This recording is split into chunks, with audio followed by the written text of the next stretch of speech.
Senator Ted Cruz is with us now from the great state of Texas. He's got a new book out, Unwoke, How to Defeat Cultural Marxism in America. Senator Cruz, great to have you back, sir.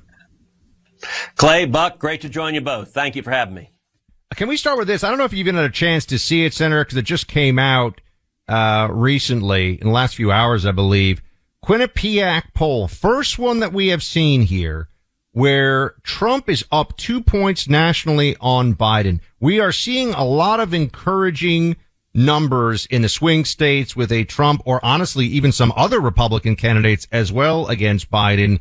Are you cautiously optimistic, or are you worried people are seeing these numbers far too soon? Well, look, we're a year out, so the world can change dramatically in a year. But I will say this, the Biden record is a train wreck. Biden came into office 3 years ago and he inherited peace and prosperity. And we now have inflation hammering working men and women. The cost of everything has skyrocketed. We have crime rates that are out of control. We have the worst illegal immigration in our nation's history. And we have two wars waging. We have the largest land war in Europe since World War II. We have the worst war in the Middle East in 50 years. All of that has happened under Biden's failed leadership. So I think the American people, a large majority, recognize we're on the wrong track. I think it is an enormous opportunity to change track, and I hope and pray we do that. I'm committed to doing everything I can to fight to win the election in November. In my race, I'm running for re-election in Texas, and nationally, we've got to win the White House back. You've run several races in Texas. You've run national campaigns. What do the numbers look like in Texas right now for Trump? Because we've heard, and also for you, but we've heard a lot about Hispanic voters moving to the Republican camp.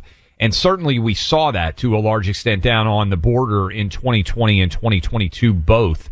Are you still seeing those trends in Texas based on the numbers you're seeing? Is the Hispanic movement towards Republicans continuing to grow based on the data you're seeing on the ground in Texas? So yes, and that part of the story is encouraging. Right now, Trump is leading in Texas. Right now, I'm leading in Texas.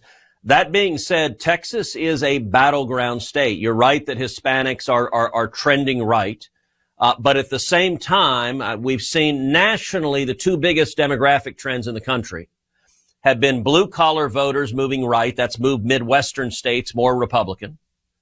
But at the same time, suburban voters, particularly suburban women, moving left. And that's moved big suburban states more Democrat.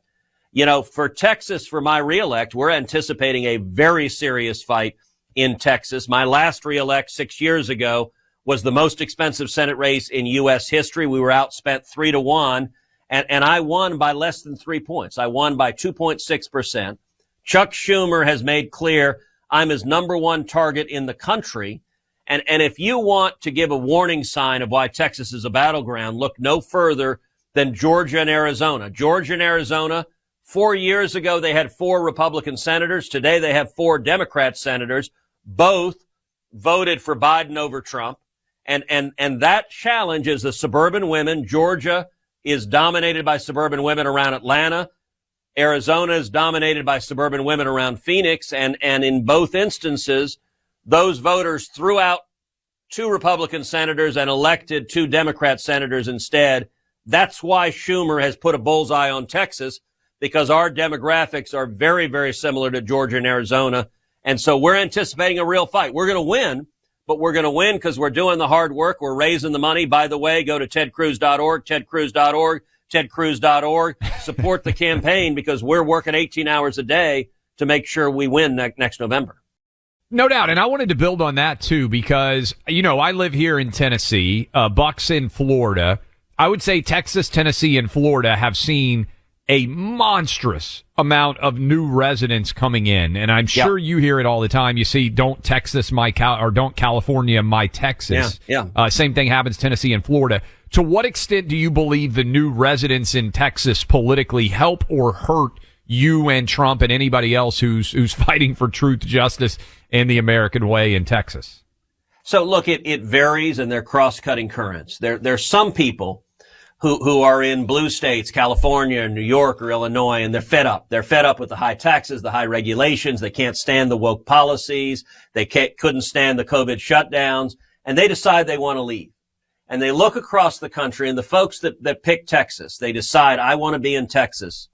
The data show they're actually more conservative than the median Texas voter. They come to Texas, they buy a pickup truck and boots and a hat and a shotgun. And I call them refugees for freedom. I want those folks come to Texas and live free in our great state. The challenge in Texas is we also have a second group of folks coming in. And that is when a company moves to Texas and they're fleeing terrible economic policies, but they then transfer their employees. And those employees didn't make an affirmative decision, I want to be in Texas. They just see their job move and they stick with their job. And I think the data shows those employees vote exactly like they did where they came from. And so, for example, you had a bunch of tech companies moving into Austin, Texas. That's great for economic growth, but they're bringing tech workers that are voting like blue state California Democrats. And how those two groups intersect, I think will say a lot about the impact on Texas or Tennessee. Tennessee has a lot of companies moving into it as well, so you've got both kinds as well. I think Florida in some ways is better off in that the people coming to Florida are predominantly category 1, people fleeing, seeking freedom. So Florida's getting redder. But Texas and Tennessee, we got so many companies coming.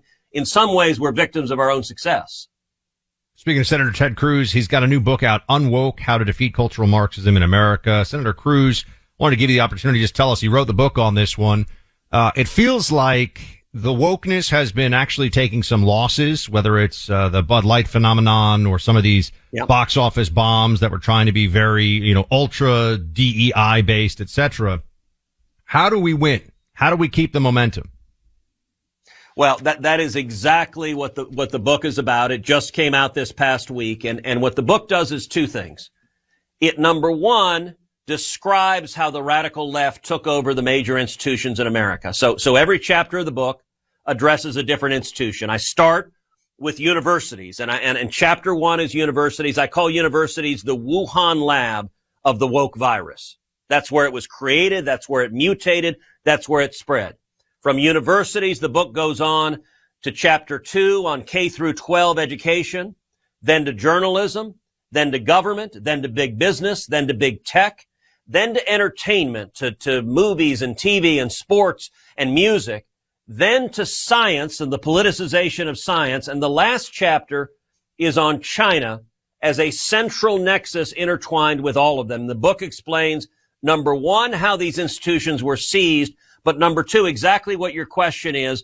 Critically, it lays out a practical battle plan for how we take them back, how we recover these institutions, because if we don't take them back, we're going to lose our country. And you pointed to one of the examples that I describe at great length, which is big business, and I talk at length about Bud Light and Target. In both instances, you had woke executives who didn't give a damn what their customers said, and they essentially tried to force their political ideology on their customers, and it blew up in their faces. Both Bud Light and Target lost tens of billions of dollars in market cap.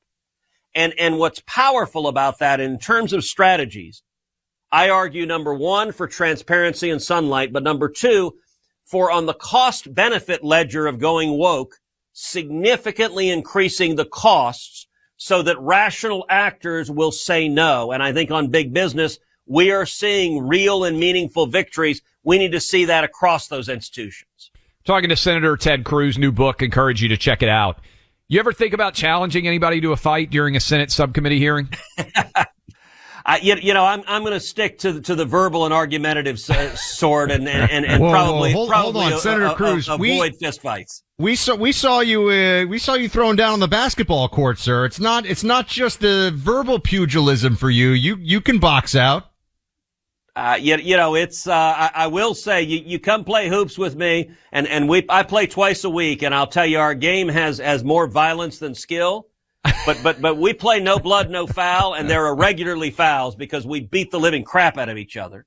There we go. In fact, I had one of my staff members literally broke my thumb playing hoops. I went up for a rebound. He came down hard. There's a guy named Tony from Brooklyn. He's a law clerk, hell of a ball player, but he plays like Tony from Brooklyn with a gold chain, and he's like ready to rumble. And I told my daughters when my thumb was broken, I said, Daddy yelled out a very bad word. But we finished the game. You'd be proud to know. We finished the game. And actually, I scored again with a broken thumb. I couldn't shoot. It hurt too bad. But I did a finger roll and scored a layup, and we won the game. And then I was out for about 6 weeks as my thumb. What? I'm just kind of curious. What does Tony's reaction, because Doug Burgum, I think, tore his ACL, right, or his Achilles, right before one of the debates, and we asked him about that.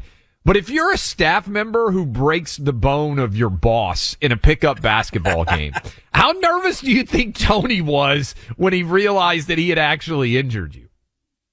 Yeah, look, he's a really good guy. I will tell you, I sort of had my revenge on Tony because I went that night on my podcast, Verdict with Ted Cruz, and I just made fun of Tony. I said, dude, look, I'm all for playing hard, but did you have to break my thumb?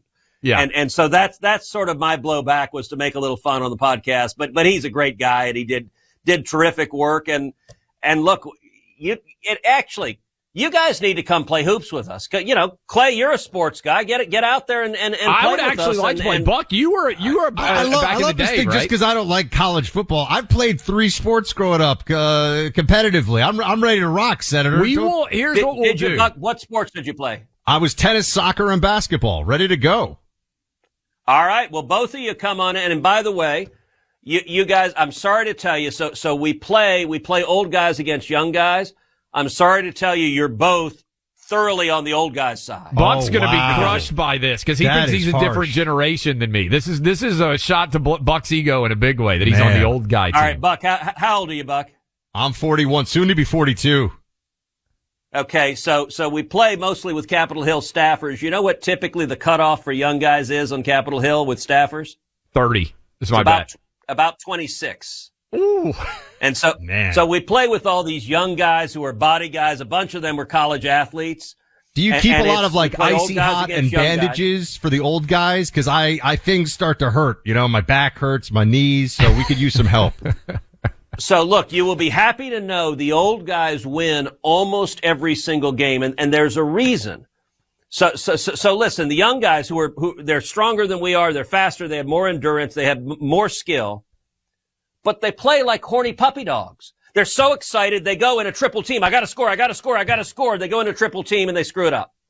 Old guys, we know we can't do that anymore, so we do things like we set picks, we help on defense, we talk on defense, we pass to the open man, and we play a little bit dirty. If someone's going up for a rebound, you grab their shorts and just pull it down, and suddenly they don't get the rebound. I mean, that's old man basketball. That is old man YMCA basketball. What time do you play by? We will play. We'll come play the next time we do our show from up in D.C. What's the usual game time? So we usually play Thursday afternoon. So I'll have my team connect with you, and we get good games. A number of other senators have played with us. Some House members play with us. And so you guys will come out, and we'll have some fun. That'll be fun. That'll be a lot of fun. We'll do it. Senator Ted Cruz, check out the book Unwoke. It's in stores everywhere.